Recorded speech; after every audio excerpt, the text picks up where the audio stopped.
Hello friends, मैं आशीष और आप देख रहे हैं एसबीआई नॉलेज चैनल। जैसे कि आप जानते हैं कि जो हमारी दिल्ली है वो 3 भागों में बटी हुई है। पहला क्षेत्र जो है वो है एनडीएमसी का area, new Delhi municipal corporation का एरिया, जहाँ पे सारे वीआईपीज या प्रधानमंत्री आवास और राष्ट्रपति भवन है, जो एक पूरा डेवलप्ड एरिया है। दूसरी जो क्षेत्र आता है दिल्ली का वो है जो डीडीए ने बसाया हुआ है, जहाँ पे वेल प्लान मास्टर प्लान है, सीवरेज फैसिलिटीज़ हैं जैसे कि रोहिणी, द्वारका, जनकपुरी, ये सब जो है वो एक वेल प्लान तरीके से डीडी ने बसाया हुआ है। उसके बाद आता है तीसरा क्षेत्र दिल्ली का, जो अभी तक अपनी डेवलपमेंट के लिए आस लगाए बैठा है। ना वहाँ पे कोई पॉलिसी है, ना वहाँ पे मास्टर प्लान है। जी हाँ, हम बात कर रहे हैं आउटर दिल्ली की, जहाँ के लोग आज भी जो सुख सुविधाएं हैं उसके अभाव को झेल रहे हैं, जहाँ पे ना कोई मास्टर प्लान है, ना कोई पॉलिसी है, जिसको देखते हुए वहाँ के किसानों ने एक धरना रखा।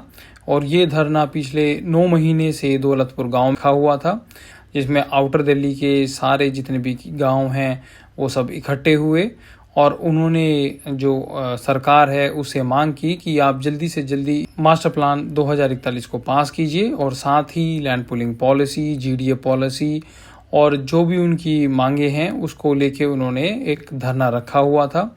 और हाल फिलहाल के दिनों में ही जो हमारे पीडब्ल्यूडी मिनिस्टर हैं परवेश वर्मा जी, उन्होंने उस धरने को तोड़वाया है और उन लोगों को आश्वासन दिया है कि जल्दी ही आपका काम हो जाएगा।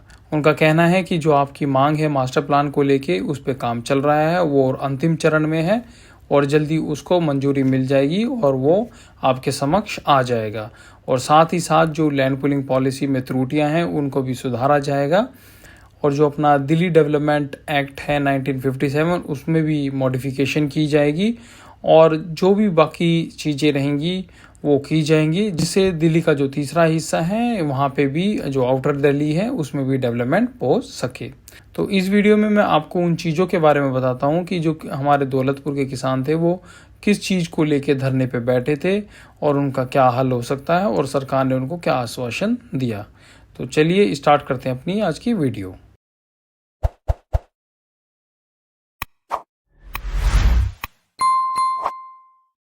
आप जानते हैं कि किसी भी क्षेत्र का जो डेवलपमेंट है वो उसके मास्टर प्लान पे डिपेंड करेगा। उसका मास्टर प्लान ही बताएगा कि उस क्षेत्र में या उस एरिया में क्या क्या चीजें बन सकती हैं। आप देख सकते हैं कि जो दिल्ली में लास्ट मास्टर प्लान था वो 2021 तक वैलिड था।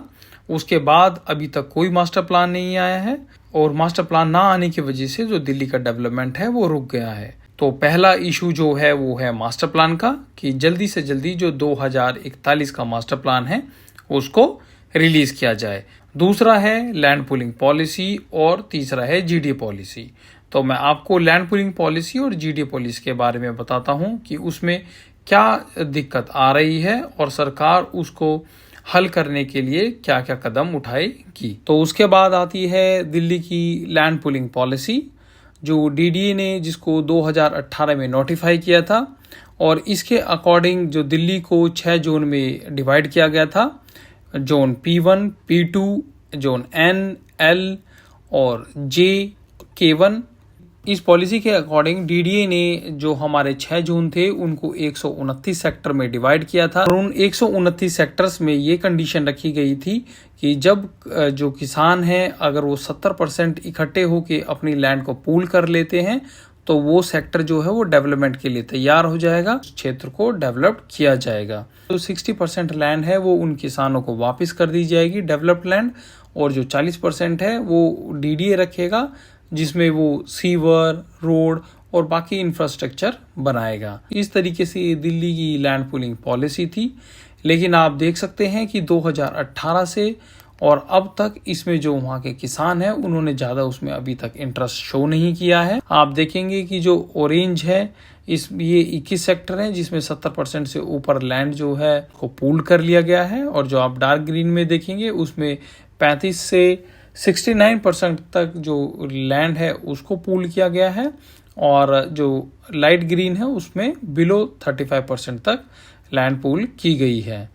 तो सिर्फ 21 सेक्टर ही हैं जिनमें ये 70% तक लैंड जो है वो पूल की गई है, जिनमें से 15 सेक्टर्स को जो डीडीए है उन्होंने कंसोर्टियम के लिए इनविटेशन भेजा है कि आप कंसोर्टियम बनाएं, और अभी तक सिर्फ एक ही सेक्टर है जिसमें कंसोर्टियम फॉर्म्ड हुई है, वो है जोन P2 का सेक्टर 8B। उसमें भी पिछली साल कंसोर्टियम फॉर्म्ड हो गई थी, मैंने उस पर पूरी वीडियो भी बनाई हुई है, लेकिन अभी तक भी उसमें कोई विकास कार्य नहीं हुआ है। कारण है दिल्ली डेवलपमेंट एक्ट 1957 और दूसरा मास्टर प्लान। जब तक ये दोनों चीजें क्लियर नहीं हो जाएंगी, मॉडिफाई नहीं हो जाएंगी, उस सेक्टर में कोई भी डेवलपमेंट नहीं हो सकती है। तो उसी को ध्यान रखते हुए ये धरना दिया गया था कि आप जल्दी से जल्दी जो इसमें लैंड पूलिंग में त्रुटियां हैं, मास्टर प्लान जो है और जो हमारे GDA पॉलिसी है जिसमें जो हमारे ग्रीन बेल्ट है आउटर दिल्ली की, उसकी पॉलिसी को नोटिफाई करें, इससे वहाँ पे डेवलपमेंट हो सके। तो मैं आपको बता दूं कि जो लैंड पूलिंग पॉलिसी में जो शुरुआत में जो सेक्टर्स बनाए गए थे वो 129 सेक्टर बनाए गए थे, लेकिन जो सेक्टर्स हो रहे थे वो काफ़ी बड़े हो रहे थे। उसमें 2-3 गांव जो हैं एक ही सेक्टर्स में इन्वॉल्व हो रहे थे, जिसकी वजह से उस सेक्टर को पूल करने में समस्या आ रही थी। इस वजह से डीडीए ने उनको सब डिवाइड करके 138 सेक्टर में बना दिया है। जिस तरीके से लैंड पूलिंग पॉलिसी अभी सक्सेसफुल नहीं हुई है, तो माना यह भी जा रहा है कि इसको आगे सब डिवाइड करके 177 सेक्टर्स में बनाया जा सकता है।